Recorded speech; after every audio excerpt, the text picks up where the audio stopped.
It's that time of the year when northern folks migrate south to balmy Florida for a little fun in the sun. But it's a pretty good bet the Detroit Lions have not brought their Coppertone or a fat Harold Robbins novel along for beach reading. No, the Lions are here in Tampa Bay on a very important business trip. Unless they earn a win today against the Buccaneers, Detroit's playoff chances could be in serious jeopardy. It's been a real topsy-turvy season for the Motown men, and no one knows that better than their head coach, Monty Clark. The book on the Lions had been Good Home Club, Bad Road Team. But Monty's boys have disproven that this season. And at 3-4, a win today on the road would alter that popular view some more.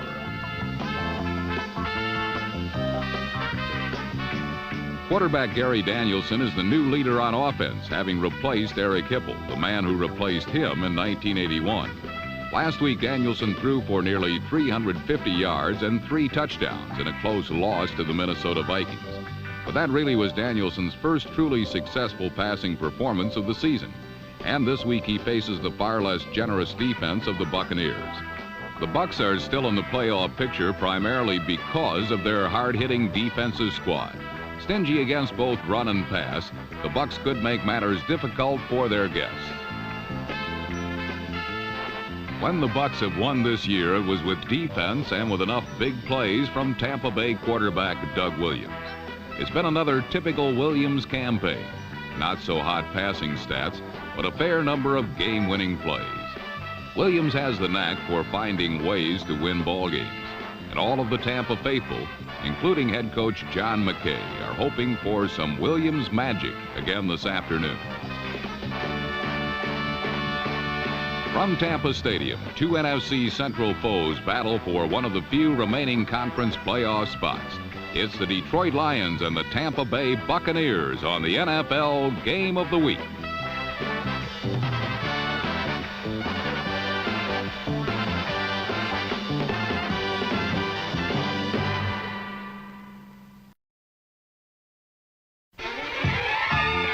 The Bucs proved to be very gracious hosts on the first play of the game by providing a short and very returnable kickoff to number 35, Alvin Hall.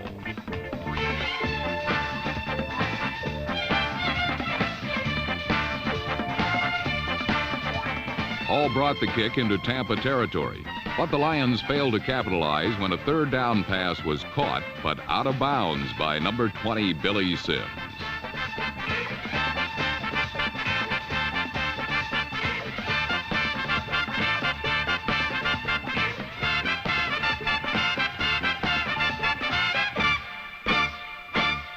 Detroit relinquished the ball to the Bucs, but this did not prove advantageous to the home team. Tampa Bay's first 2 possessions of the game were highly uneventful, thanks to excellent defensive play by the Lions. Detroit shut off all long gains and kept the short ones very short by stuffing Buck runners and sending Doug Williams to the turf on several occasions.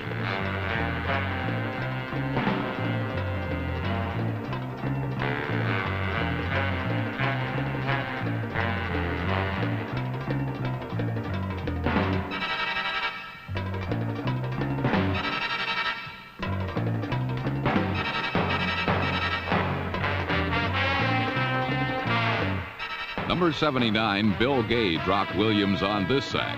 And another first quarter trap was made by 11-year veteran Dave Pirafoy, number 75, adding to the Silver Rush's conference-leading sack total.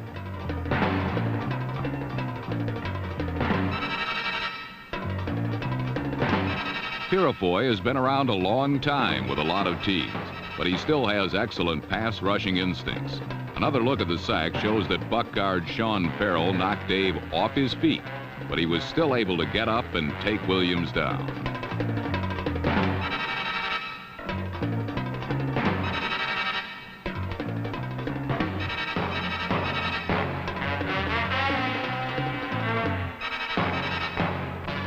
Tampa Bay's offense was clearly not effective, and the Lion defense was hot.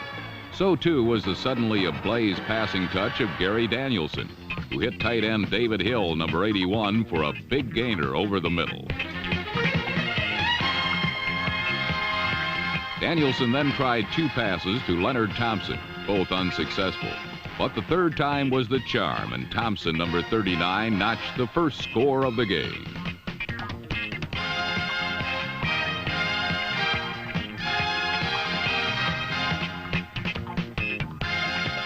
Thompson has quickly become Danielson's favorite target. In the previous game against the Vikings, he caught 5 Danielson offerings for 160 yards and 2 touchdowns. This quick start against the Bucs indicated that Thompson was eager to do more of the same in this contest.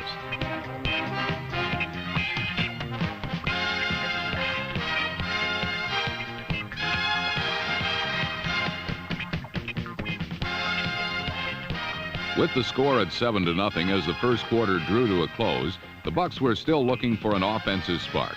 As the second period began, Tampa finally started to move the ball effectively. There were no big gains, but a consistent output of plays that kept the drive going. And it was running backs James Wilder and Melvin Carver picking up most of the yardage.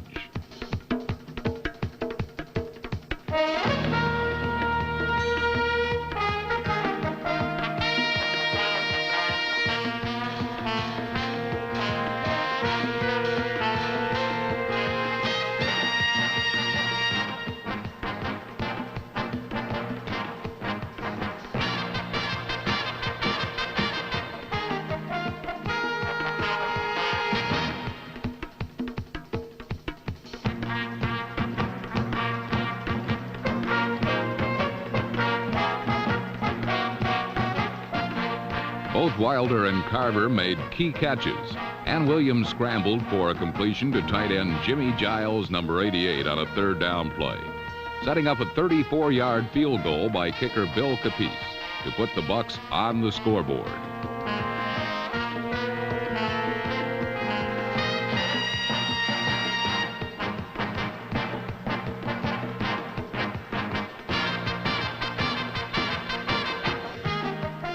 Tampa Bay had finally shown some life on offense, and the Lions were hoping to do the same in response.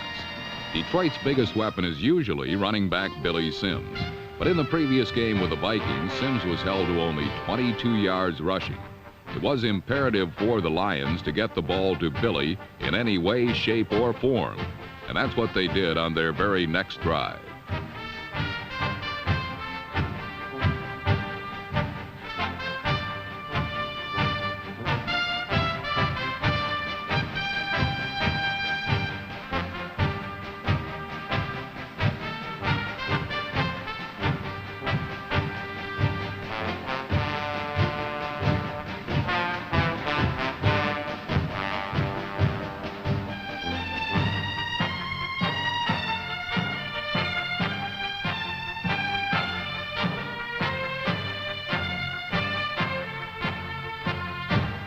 Sims helped move the Lions downfield, but the march appeared over when number 20, Neil Colsey, stopped Sims in the backfield for a loss.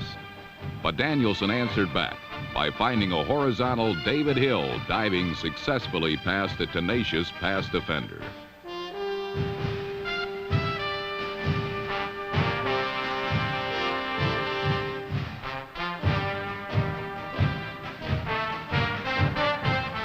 Hill's catch put Detroit ahead 14-3 and is worth a second look, if only to admire one of the most photogenic plays of the Lions season. In some Detroit formations, Hill lines up as a fullback, but on this play, he looked like the most graceful of wide receivers.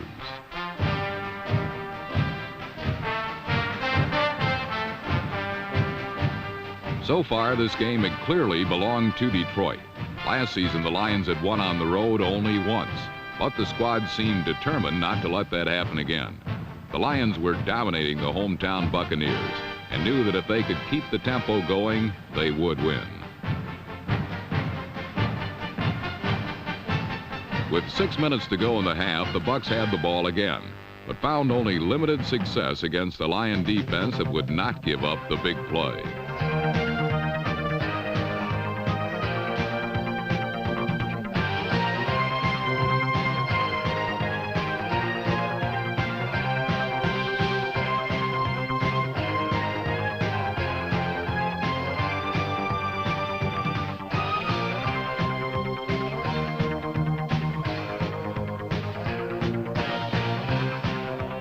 As the Bucs drew closer, the gains got shorter. And after the Lions held on successive downs inside their own 11, Tampa Bay had to settle for a second field goal by Bill Capice.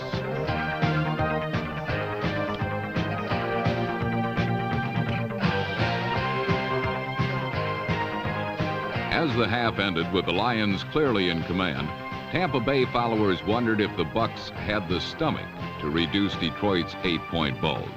It was a weighty issue that deserved some heavy thought.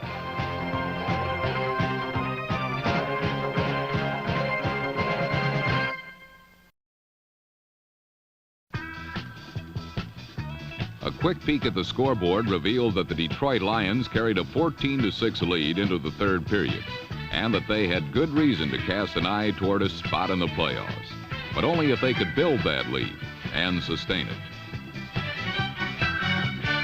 On the Lions' first possession of the third period, Gary Danielson threw just one pass, a 15-yarder to David Hill, then turned the ball over to his running backs.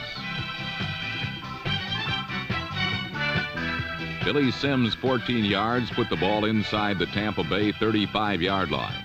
And while Sims drew the most attention from Buck defenders, Horace King snuck through their secondary for another 25 yards.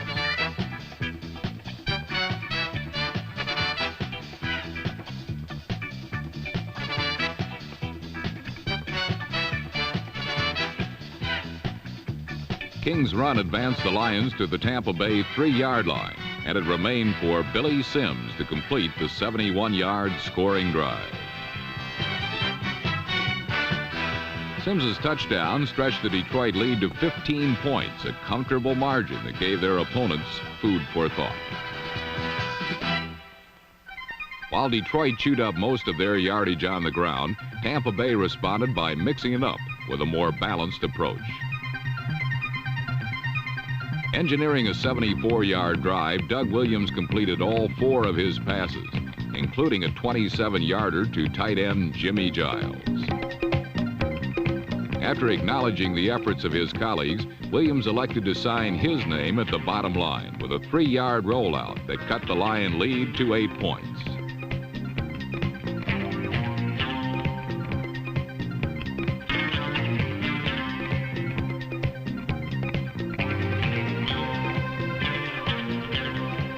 Traditionally, it has been their defense that has made the Buccaneers contenders in their good years. This season, that defense has turned a .500 team into a contender. Perhaps they play better with a little something on the line. Both defensive line coach Abe Gibron and defensive back coach Wayne Fonts made it clear that in order to paint themselves into the playoff picture, the Bucs better play a better brand of defense. Tampa defenders responded, and their swift strokes of the brush muddled the Lion attack. In a high holiday spirit, a host of hungry Buck defenders met Horace King at the line of scrimmage, packaged him, and mailed him home for New Year's.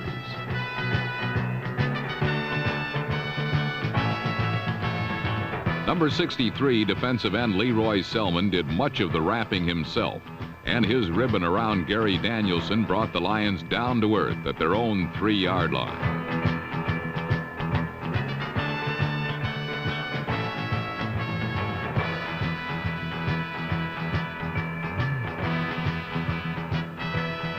After a Detroit punt netted just 25 yards, the Bucs wound up with a gift consisting of fine field position.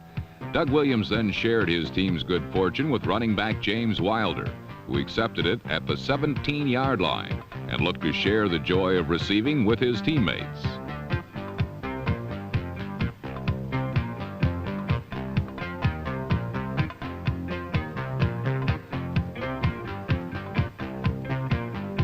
When the ball was ruled dead at the Lion 2, Doug Williams avoided the tarnished silver rush, took his time, and spotted James Owens at the end line of the end zone.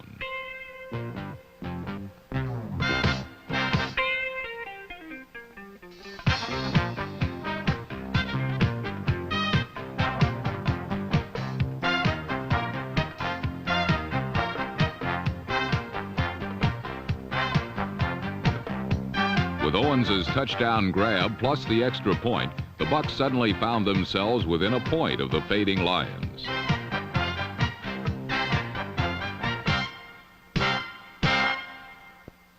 With more than 12 minutes remaining in the fourth period, it was clear that neither team was prepared to break the game open.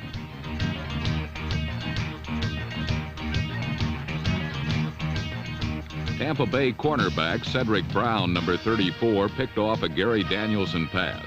And before he had a chance to sit down, the Lions returned the favor. Linebacker Gary Cobb, number 53, coasted over to pick off a Doug Williams aerial at the 2-yard line. While Cobb appeared to have plenty of energy in the final period, the Lions' offense did not. The many hooks of the Tampa defense were taking their toll.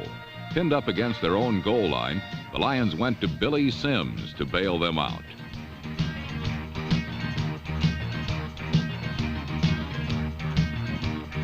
With little success up the middle, Danielson chose to stick with Sims, first in one direction, then another.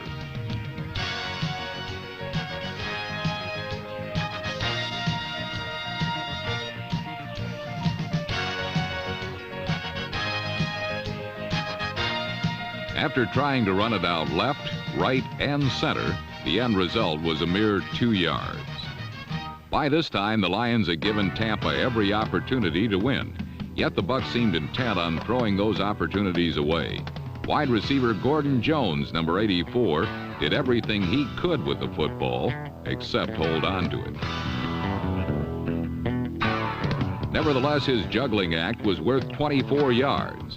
Next up was tight end Jimmy Giles.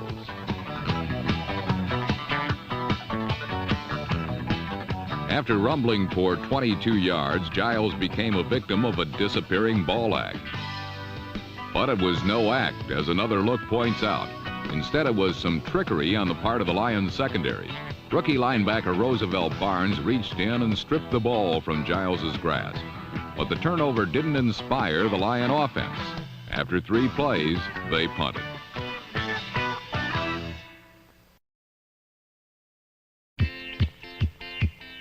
With less than 3 minutes left in the game, there was plenty of enthusiasm on the Lions sideline. But it did not carry over to the Lions on the field. From their own 22-yard line, Tampa Bay began their final march. James Wilder added to his afternoon total of 7 catches and 73 yards. Then Doug Williams and his company of receivers headed for the sidelines, and the clock ticked a little slower.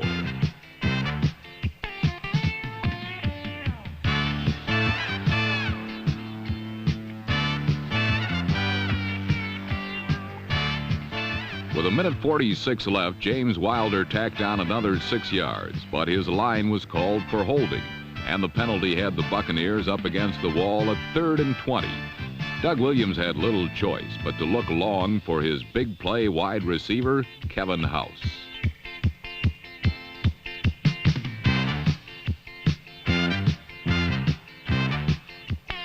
What looked to be the end of Tampa Bay's comeback drive proved to be just the opposite. It was ruled that Detroit cornerback Bobby Watkins, number 27, had been charged with pass interference. The penalty cost Watkins and the Lions 42 yards. A second look at the play reveals that it was a subtle infraction, almost undetectable from a distance.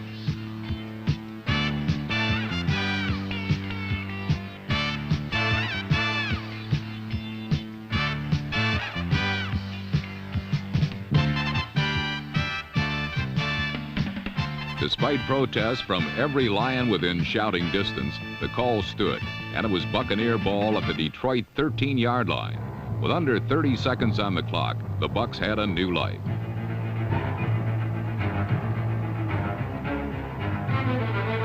It became the responsibility of place kicker Bill Capice to make or break it for the Buccaneers.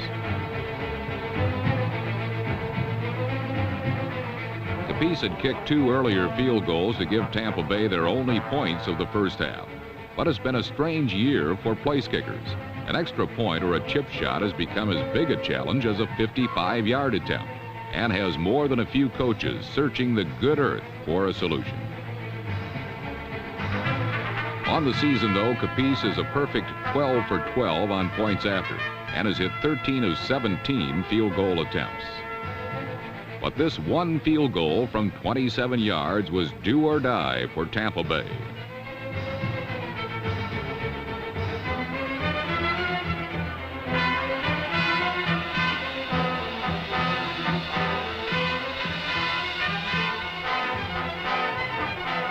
The kick was good, and the second-year man from Florida State University in Tallahassee felt right at home in Tampa Stadium. The three-pointer gave the Buccaneers a 23-21 lead with just 18 seconds to go. The only hope left for Coach Monty Clark and his Lions was the bomb, but Gary Danielson didn't have the distance.